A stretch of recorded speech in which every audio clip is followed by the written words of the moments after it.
All right, so apparently the House of the Dragon showrunners are saying that the Blood and Cheese plotline is not going to be disappointing to the fans. So let's talk about this Variety article and get into it.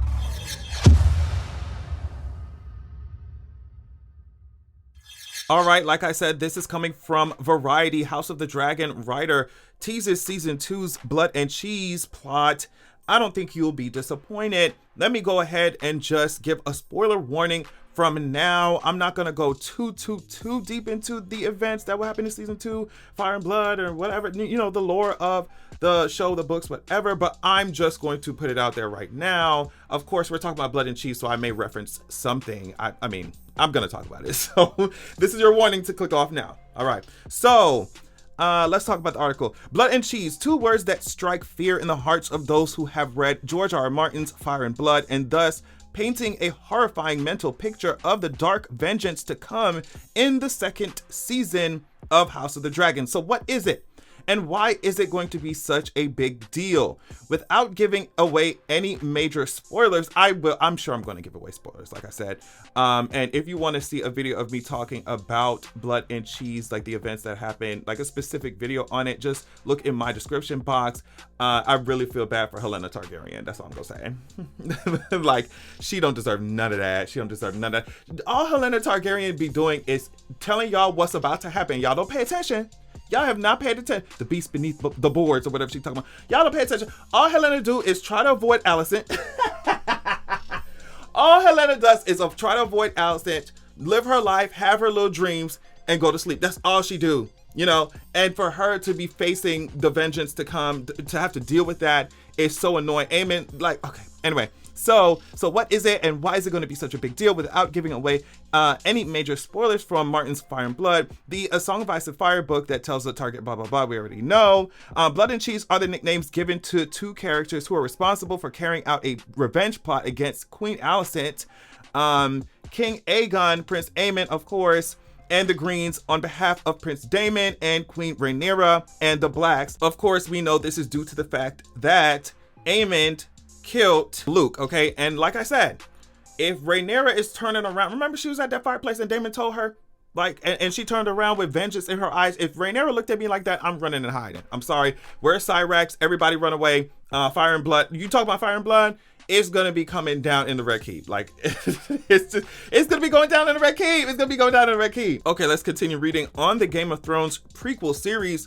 Luke's death is depicted as somewhat of an accident, with Aemond looking shocked following the fatal outcome of their dragon fight in the season 1 finale. And for me, and I've reiterated this before, you can look at my video also on Aemond versus, like, Aemond accidentally quote unquote killing Luke, and it just makes sense. But to me, I'm just like, girl, why were you chasing around little ass Luke with that big ass Vagar? Like, what did you think was gonna happen? No shade. Like, what do you think was gonna happen? Anyway, so it says, but unintentional death or not, House of the Dragon writer Sarah Hess. Now, okay, no shade, but Sarah Hess has been saying something. I know that the Daemon fans were especially annoyed at some of the things that Sarah Hess was saying, because it's like, why would you or the fact that they were cutting out certain Daemon scenes, Daemon bonding with his daughters. It was just like weird. So I understand many of y'all would be like, okay, Sarah Hess, like, I completely understand it. And I'm also of the camp where it's like, don't tell us that we'll be disappointed or we won't be disappointed. Sorry.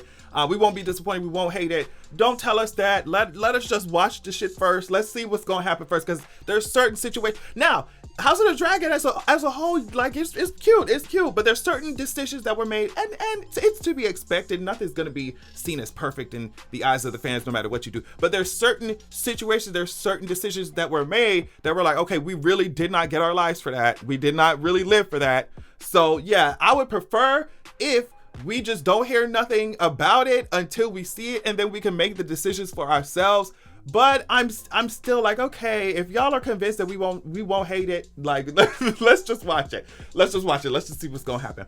But yeah, so Sarah has confirmed the TV adaptation will see its own version of Blood and Cheese avenge Luke's death in a brutal trade that Fire and Blood's Daemon describes as an eye for an eye, a son for a son. We are currently writing the finale of season 2, Hess told Variety when asked last month if the House of the Dragon writers room had already penned the on-screen version of the infamous Blood and Cheese story I don't think you will be disappointed, she said. In the case of this particularly gruesome plot point, making sure the fans aren't disappointed could likely mean that House of the Dragon showrunner Ryan Condal, writing partner Hess, and their team have written the most graphic scene of the series for what would likely be one of the first episodes of season 2. Okay, so I'm happy because I remember when I was talking about Blood and Cheese in the video that I've linked in my description, I was just like, it would be so awesome. It would be so awesome if they start season 2 with the blood and cheese scene. Like, just open up the series with the blood and cheese scene. Because we ended it with Luke and Aemond being shocked that his big ass Rottweiler was chewing up